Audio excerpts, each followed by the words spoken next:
Part 1. You will hear a phone conversation between two people, Kathy and John. John is hoping to volunteer at a retirement home. First, you have some time to look at questions 1 to 10.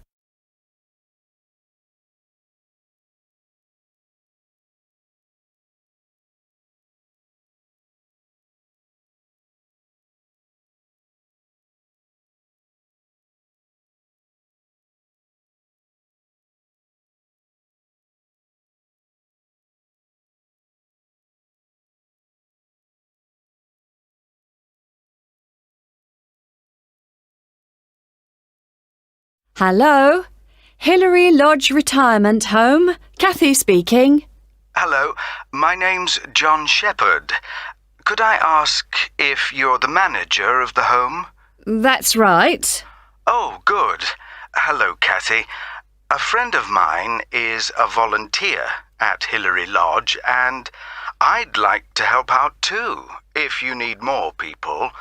I work part-time, so I have quite a lot of free time.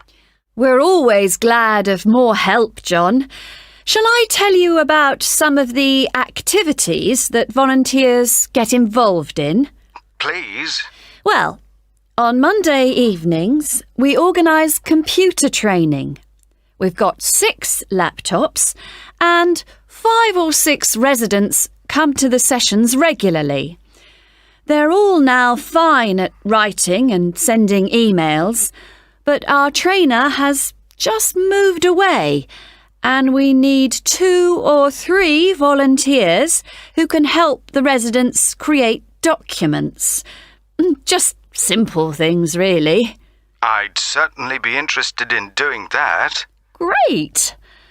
Then on Tuesday afternoons, we have an informal singing class, which most of the residents attend.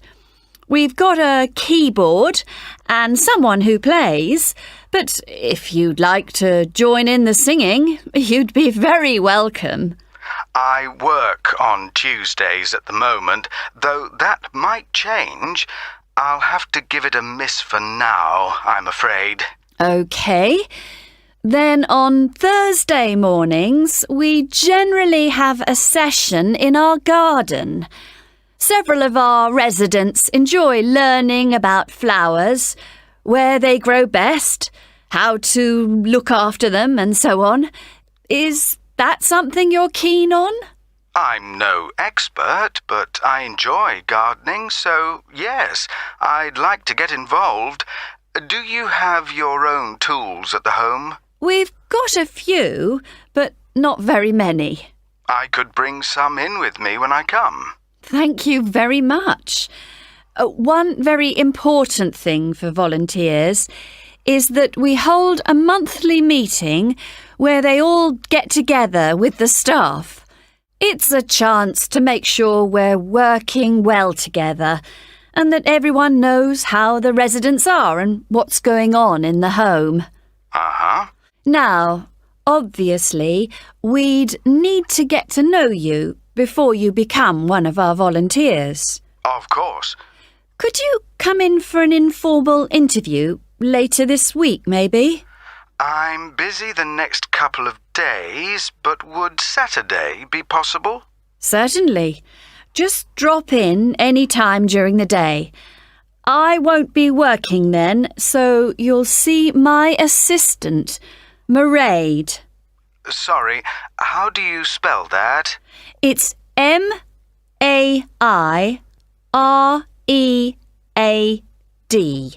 Mairead.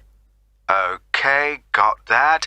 It's not a name I'm familiar with. Oh, it's an Irish name. She comes from Dublin. Right. And the road that Hilary Lodge is in is called Bridge Road, isn't it? That's right.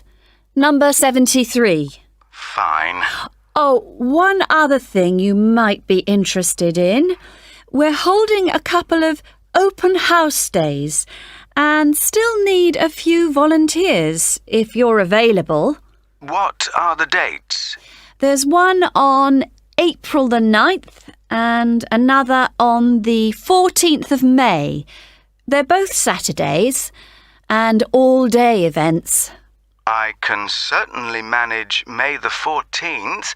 I've got another commitment on April the 9th, though. That would be a great help. We're having several guest entertainers, singers, a brass band and so on, and we're expecting a lot of visitors.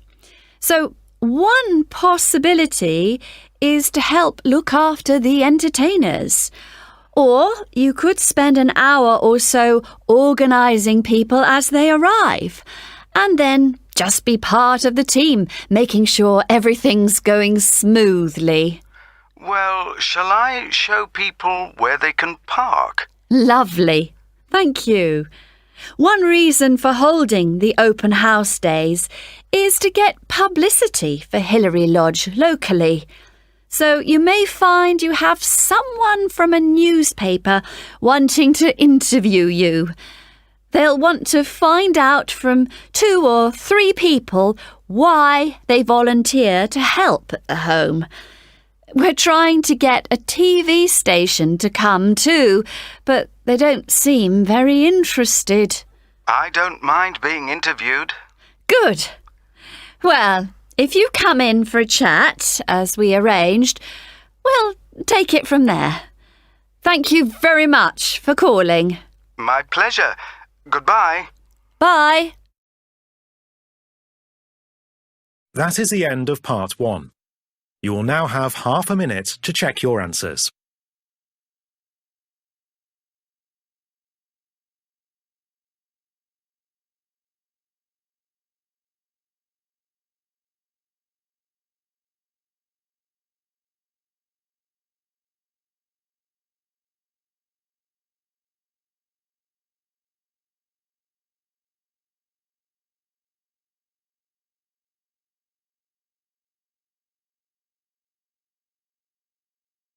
Part 2. You will hear the head of a centre which offers evening classes for adults. She is explaining some recent changes which have been made to the centre. First, you have some time to look at questions 11 to 15.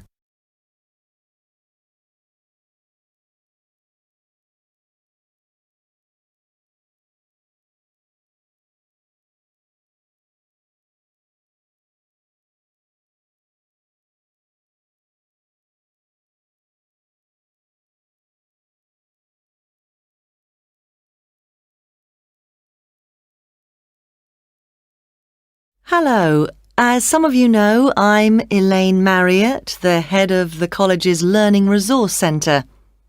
We've invited all of you taking evening classes and leisure activities to come and see the changes we've made to the centre in the last month. One major change we've made here on the ground floor is to the layout, as you can see from looking around you. I'm sure you'll recognise the desk. That's still in the same place, as it has to be just inside the door. But you'll see that there are now periodicals on the shelves in the corner behind the desk. We've brought them nearer the entrance because so many people like to come in just to read magazines. We now stock a far wider range of periodicals than we used to, so we've decided to separate them from newspapers. This means the newspapers are now just the other side of the stairs, near the study area. Now, another thing is that we've brought the computers downstairs. People used to complain about having to go upstairs to use them. So they're now at the far side of the building on the right, in the corner overlooking the car park. We've now got an extra photocopier. So, as well as the one upstairs, there's one down here. You can see it right opposite the entrance, by the wall on the far side.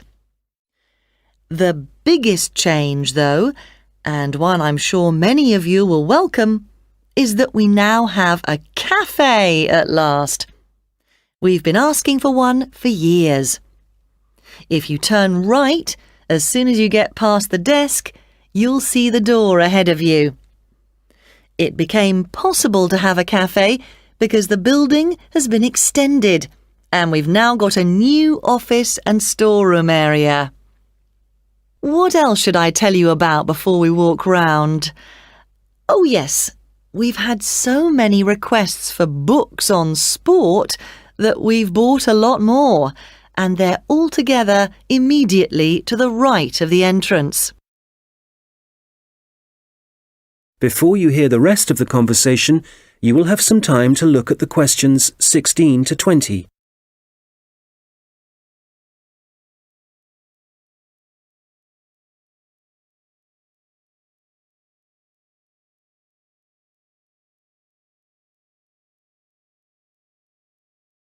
Now listen and answer questions 16 to 20.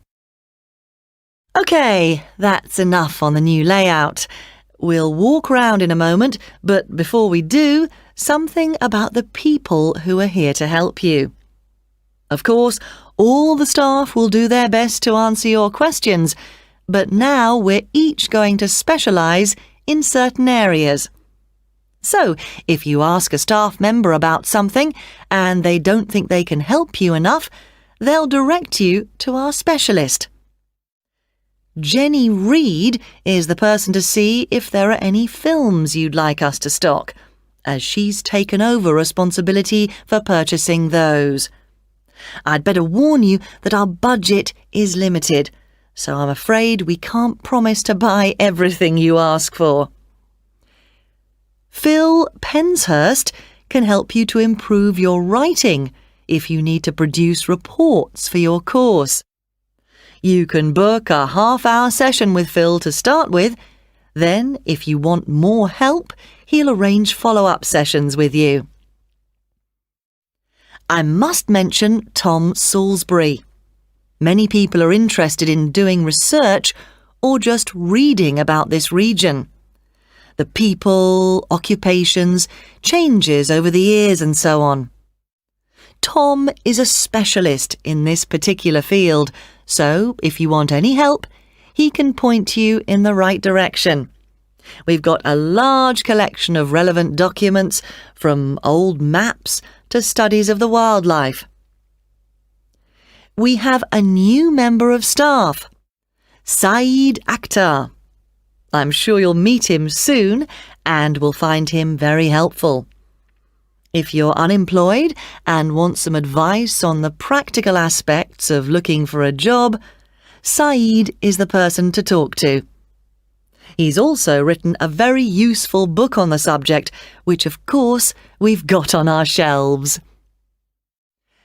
Many of you will know Shilpa Desai, who's been working here for about 5 years. Shilpa now has the additional responsibility of giving information and advice on anything to do with housing, such as finding out what's available or whether you're eligible for financial help. Right, well, that's quite enough from me. So let's walk round the library. That is the end of part 2. You now have half a minute to check your answers.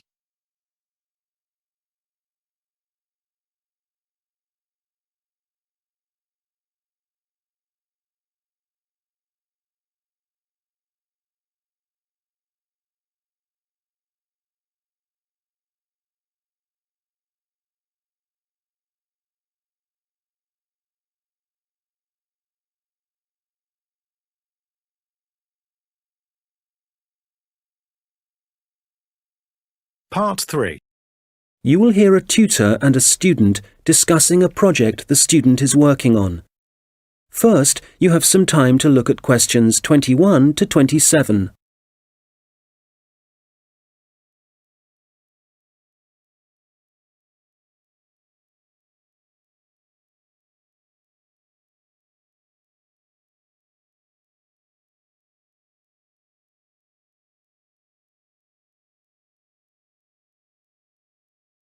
Right, Stuart. Well, I've read your draft report on your work placement at the Central Museum Association. Sounds as if you had an interesting time. So you ended up making a film for them? Yeah, it was a film to train the employees in different museums in the techniques they should use for labelling ancient objects without damaging them. Some of them are really fragile. OK. So in your report, you go through the main stages in making the film. Let's discuss that in a little more detail. You had to find a location, somewhere to shoot the film. That took quite a few days because I had to look at different museums all over the country, but I'd allowed time for it. And even though it was the middle of winter, there wasn't any snow, so I didn't have any transport problems. Right. Did you have to decide what equipment you'd need for the filming? Yes, I think they were quite surprised at how well I managed that. It was just the luck of the draw, actually. I'd done that project with you last year. Oh, on recording technology? So you knew a bit about it from that, right? Yeah. What I found really hard was actually writing the script.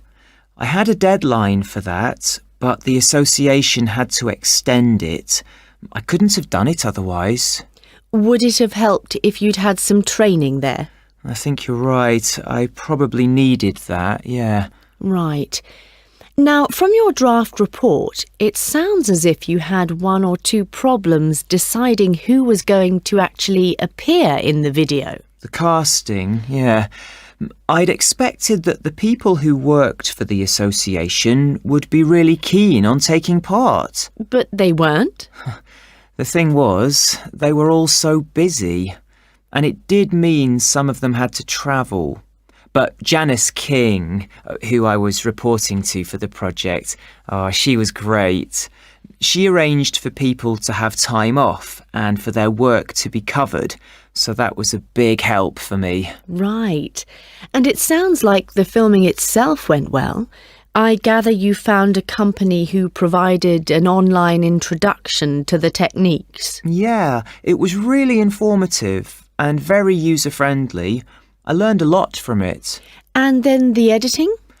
For that, the association put me in touch with someone who works for one of the big movie companies, and I went down to the studio and sat with him in front of his computer for a day, learning how to cut and paste and deal with the soundtrack and so on. So was that all? No, I didn't include this in my draft report, but I had to design the cover for the DVD as well, the lettering and everything. Have you done any of that sort of design work before?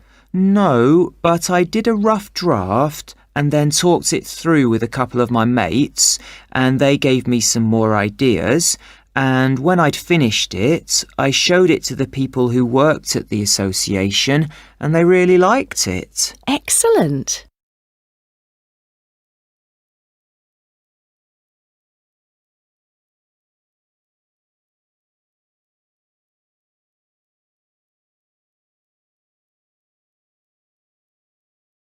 Now listen and answer questions 28 to 30. Now, as well as your own draft report, I've also received some written evaluation from the association on the work you did during your placement and how it was of benefit to them. I noticed that you haven't included anything on that in your report yet. How my project benefited the association, you mean? So, do I have to include that? Yes. Well, let's think. I suppose if I hadn't made the film for them, they'd have had to get an outside company to do it. But because I was actually working for the association, I'd got much more of a feeling for what their aims are. Things like their responsibility for the conservation of the exhibits. I don't think an outside company would have had that understanding. They'd have been more detached. Right. And the association also said that because of your background, you had a good idea of where to go to get the best deal for the equipment you needed. They said the saving in expense made it worthwhile, even though sourcing it took quite a bit of time. Yes, that's true. The association also said making the film had a very positive effect in getting staff to work together more closely. Oh, I hadn't heard that. That's good. And certainly people weren't afraid to tell me what they thought about it as I was making it, so I was able to get lots of feedback at every stage. That was useful for me, but it also meant the final product worked better for them. Can you think of any other benefits? Well, I don't think they'd really thought out what they'd do with the film once it was made. I made quite a few suggestions for the distribution, other people we could send it to, as well as museum staff. Yes, they mentioned that. OK, good. Well, it sounds like they certainly... That is the end of part 3. You now have half a minute to check your answers.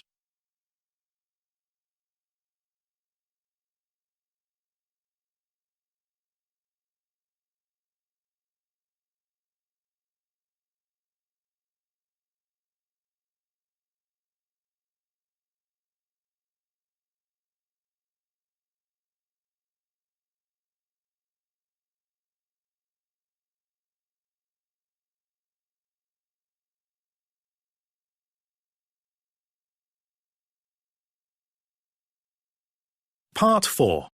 You will hear a lecture about a species of bird called the New Caledonian crow. First, you have some time to look at questions 31 to 40.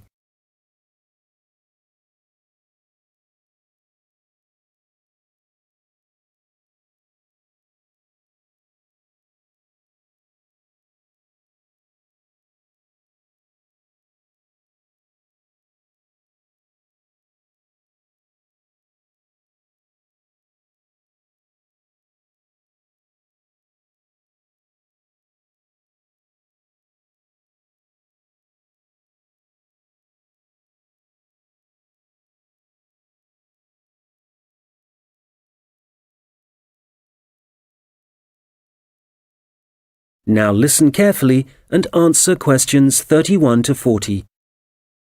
I'm going to talk today about research into a particular species of bird, the New Caledonian crow, whose natural habitat is small islands in the Pacific Ocean. And it seems that these crows are exceptionally resourceful. Using sticks or other tools to find food isn't unknown among birds and animals. Some chimpanzees, for example, are known to bang nuts on stones in order to break the shell and get at the edible kernel inside. One New Caledonian crow, called Betty, bent some straight wire into a hook and used it to lift a small bucket of her favourite food from a vertical pipe. This experiment was the first time she'd been presented with wire, which makes it very impressive. Another crow, called Barney, has demonstrated his skill at using sticks to forage for food. In one research project, scientists from New Zealand and Oxford set captive New Caledonian crows a 3-stage problem. If they wanted to extract food from a hole, the crows first had to pull up a string to get a short stick, then use that short stick to remove a long stick from a toolbox, and finally, use the long stick to reach the food. Amazingly, they worked out how to do this successfully. Further experiments carried out at Oxford suggest that crows can also use sticks as tools to inspect all sorts of objects, possibly to assess whether or not they presented danger. The idea for the experiment came from observing the birds using tools to pick at random objects, such as a picture of a spider that was printed on some cloth. In this research, 5 pairs of crows, including Barney, underwent tests to see how they would react to a variety of objects, which were carefully chosen so the birds wouldn't be tempted to view them as a possible source of food. As a further precaution, all the crows had been fed beforehand. On 8 occasions, a bird's first contact was by using a tool. In all 3 trials, Barney began by using a stick for inspection. One involved a rubber snake. First, he approached it, but didn't touch it, then retreated to pick up a stick. He then prodded it with the stick. After some more investigation, he discarded the stick and carried on pecking at the snake more confidently, apparently convinced that it wouldn't move. In other experiments, 2 different birds, called Pierre and Corbeau, also made a first approach with tools on 3 separate occasions. Pierre used a short piece of wood chip to touch a light which was flashing, and Corbeau was seen prodding a metal toad with a stick. Significantly, the crows tended to use the sticks only to make their first contact with the object. Subsequently, they either ignored the object or dropped the tool and pecked at the object, which is very different from using the tool to get access to food.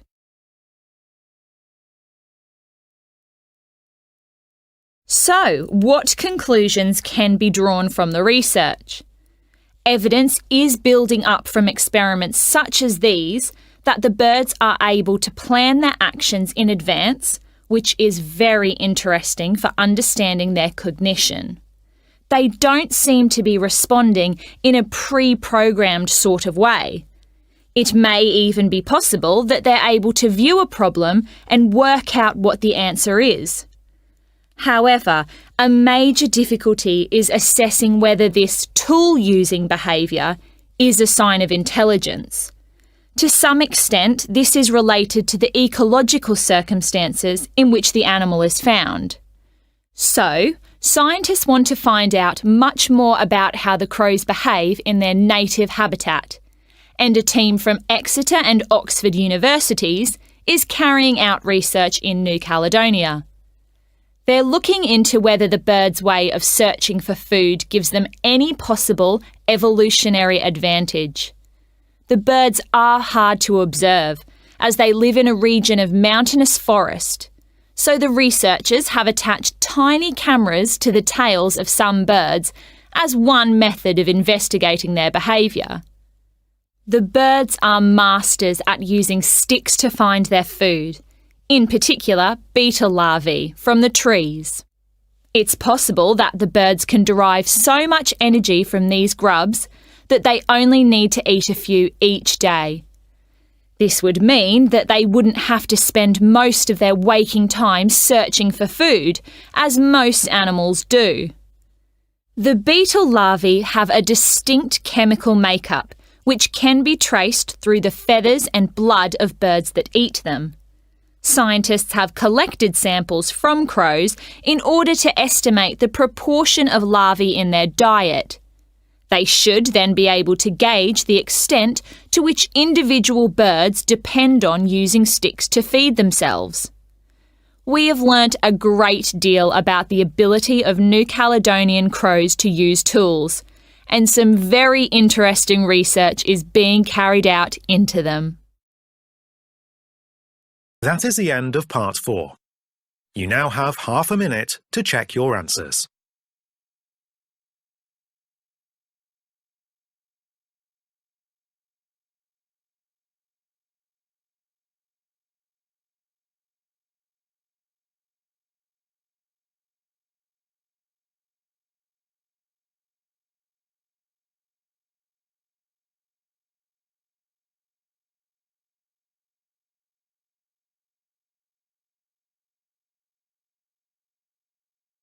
That is the end of the listening test. You now have 10 minutes to transfer your answers to the listening answer sheet.